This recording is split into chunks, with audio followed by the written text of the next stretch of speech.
Hey guys, this is Mateo with WTI, and I want to tell you about a new toy I got for my emergency backpack.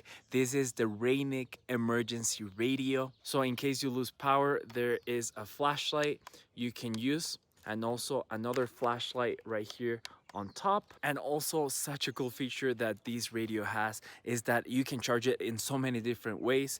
You can charge it with a USB cable. It also has a solar panel on top.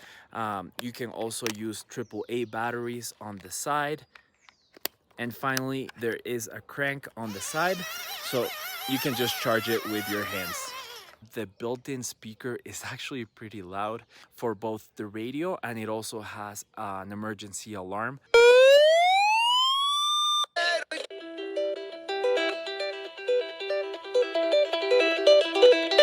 I also like that it has the weather band channels for emergencies. So depending on where you lived, you can get notifications for weather or any type of emergency, which is super important. I think this is such a great value item, especially for an emergency. I think this is a must-have in your backpack, and that is my point of view.